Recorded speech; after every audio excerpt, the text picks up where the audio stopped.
পরিযায়ী শ্রমিকরা পশ্চিমবঙ্গ থেকে বাইরে গিয়ে কাজ করতে গিয়ে হেনস্থা হচ্ছে, লকডাউনে পড়ছে, খেতে পাচ্ছে না, অরুণাতে পড়ছে, খেতে পাচ্ছে না, তখন অধীর রঞ্জন চৌধুরী মানুষের জন্য সংগ্রাম করে এই পরিযায়ী শ্রমিকদের খাবার ব্যবস্থা করে দিচ্ছেন, নিয়ে আসার ব্যবস্থা করে দিচ্ছেন। এই কথা ধরলে হবে না বলবো।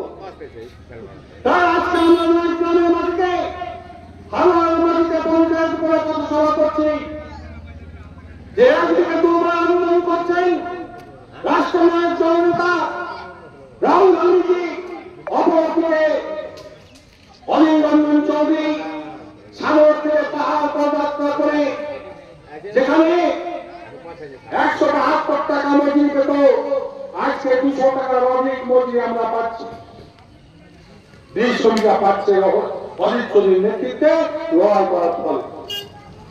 তাই আমরা প্রতিনিয়ত কংগ্রেসীরা মানুষের সমস্যার কথা নিয়ে সংকট যখন করছে, মানুষের রাস্তার কথা আমরা ঘুরে ঘুরে বলে যাচ্ছি, যে অজিত চৌধুরীর নেতৃত্বে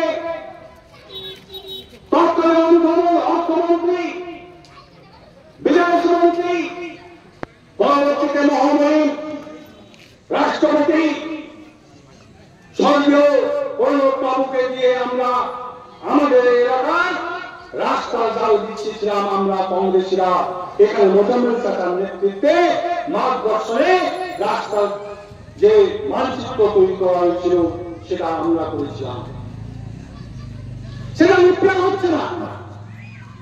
এগুলো নিয়ে যখন আমরা জর্জরিত, তখন বর্তমান পরিস্থিতিতে আমরা নতুন ভাবে সম্মুখীন হলাম ওয়াকফ বিল নিয়ে। যেদিন ওয়াকফ বিল পাস হচ্ছে, ভোটাভুটি হল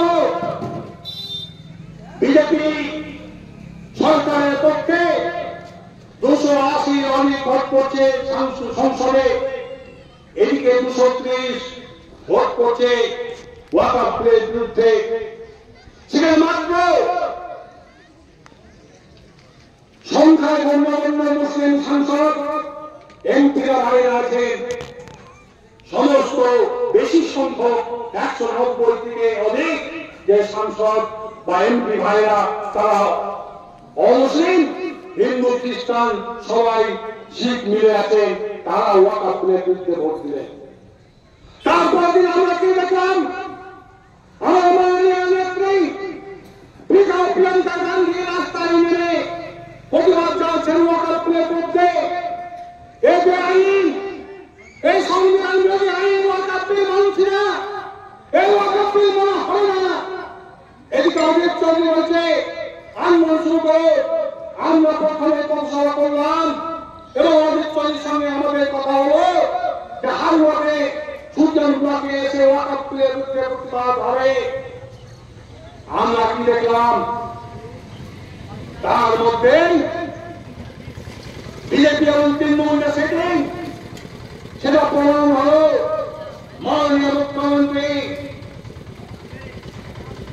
প্রশাসনিক বৈঠকের নামে ছুটিতে এলেন, ছুটিতে এসে মিটিং করলেন যে ওয়াকফ বিলের বিরুদ্ধে আন্দোলন করা যাবে না। এই মুর্শিদাবাদের মানুষ, এই সুজানের মানুষ, এই সুজিপুরের মানুষ, এই মুর্শিদাবাদের মানুষ